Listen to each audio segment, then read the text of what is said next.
Hi hello నమస్తే welcome to Kirik news. నేను మీ కడారి శ్రీనివాస్. తెలంగాణ రాష్ట్రంలో సీఎం రేవంత్ రెడ్డి ఈరోజు కలెక్టర్ల సమావేశం పెట్టి గట్టిగా స్ట్రాంగ్ వార్నింగ్ ఇచ్చినట్టుగా మనకు తెలుస్తూ ఉంది. ఎందుకంటే తెలంగాణ రాష్ట్రంలో డ్రగ్స్ అనేది కనపడకూడదు. ఎంతటి అధికారులైనా సరే ఆ డ్రగ్స్ ఒకటే కాదు, అండ్ అలాగే భూ కబ్జాదారులు ఎవరున్నా సరే వాళ్ళని కూడా ఏరి పారేయాలి అని చెప్తూ స్ట్రాంగ్ వారంటీ ఇస్తున్నాడు. అయితే ఇక్కడ మనం ఒక 5 నిమిషాలు ఇక్కడ ఒకసారి చర్చించుకుంటే, తెలంగాణ రాష్ట్రం ఏర్పడిన తర్వాత సీఎం కేసీఆర్ 10 ఏళ్ళ తన పరిపాలనలో పూర్తిగా ధరణి ద్వారా భూమి చెరబట్టిందనేది ఒక వాదన బలంగా నాటుకుపోయింది తెలంగాణ ప్రజల్లో. పూర్తిగా సమస్యల కుప్పగా మారిపోయింది 10 ఏళ్లలో. అందుకనే మనం 10 ఏళ్ల తర్వాత మార్పు కోరుకున్నాం. ప్రగతి భవన్ కాస్త ప్రజావాణిగా వచ్చిన తర్వాత ఎంతమంది అప్లికేషన్లు ఇచ్చారో మనందరికీ తెలుసు.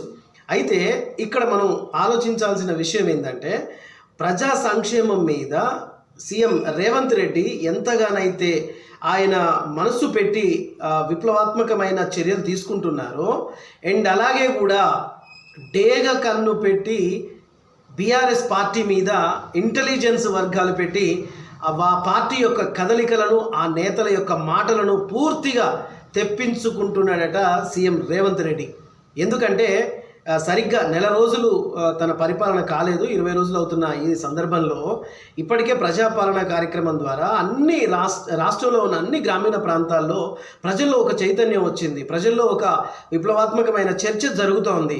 మరి ఇన్ని రోజులు ఇన్ని సంక్షేమ పథకాలు పెట్టిన బీఆర్ఎస్ పార్టీ మరి కాంగ్రెస్ ఒక 6 గ్యారంటీ పథకాలను పెట్టడం ద్వారానే ఎందుకు ఇంత ఇమేజ్ పెరుగుతుందని చెప్పేసి గతంలో ఎమ్మెల్యే కేటీఆర్ ఏం మాట్లాడాడు?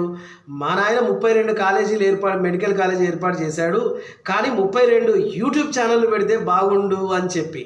నిజానికి ఇదే విషయం మీద కూడా సీఎం రేవంత్ రెడ్డి నిఘా నేత్రాలు పెట్టేసి చూసి ఒక్కొక్క అంశాన్ని కూడా పరిగణలోకి తీసుకొని ఎక్కడ ఎప్పుడు ఏ విధంగా దెబ్బ కొట్టాలో అనేటట్టుగా కాంగ్రెస్ గవర్నమెంట్ అయితే పావులు కదుపుతోంది. నిజానికి 32 ఛానళ్ళు, యూట్యూబ్ ఛానల్ అంటే మీకు లెక్కలేదా? నాడు 10 ఏళ్ల పాలనలో, బీఆర్ఎస్ పాలనలో మరి మెడికల్ కాలేజీ 32 కాలేజీలు కట్టి, తెలంగాణలో 32 కాలేజీలు కడితే ఎందుకు మరి ఆ ఓటు బ్యాంక్ అనేది సంపాదించుకోలేకపోయారు?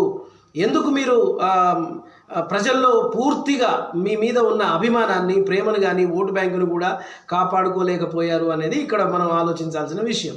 ఇప్పుడు ప్రభుత్వం సీఎం రేవంత్ రెడ్డి పెట్టిన ఈ నిఘా నేత్రాలు ఏవైతే ఉన్నాయో, ఇంటెలిజెన్స్ వర్గం కానివ్వండి, లేకపోతే సీఎం సెక్యూరిటీ కానివ్వండి, ఫామ్ హౌస్లో కేసీఆర్ కూర్చొని ఏం చేస్తున్నాడు, ఎలాంటి పథక రచన చేస్తున్నాడు, అసలే తెలంగాణలో ఇప్పుడు ఎంపీ ఎలక్షన్స్ జరగబోయే ఈ సందర్భంలో, గ్రామస్థాయి ఎలక్షన్స్ కూడా జరగబోయే ఈ సందర్భంలో ఖచ్చితంగా తెలంగాణ రాష్ట్రంలో కాంగ్రెస్ పార్టీని మరొకసారి అధికారంలోకి తీసుకురావడానికి రేవంత్ రెడ్డి చేయని కృషి లేదనేది ఇక్కడ మనకు స్పష్టంగా కనిపిస్తుంది. అందుకే బీఆర్ఎస్ నాయకులు తస్మాత్ జాగ్రత్తగా ఉండండి. నోరు జారి ఒక మాట మాట్లాడినా తెలంగాణ ప్రభుత్వం అయితే పూర్తిగా ఎంక్వైరీ పెట్టేసి డేగ కన్ను పెట్టి మిమ్మల్ని క్షుణ్ణంగా పరిశీలన చేస్తుంది అనేది కిరాక్ న్యూస్ ద్వారా హెచ్చరిస్తూ ఉన్నాం.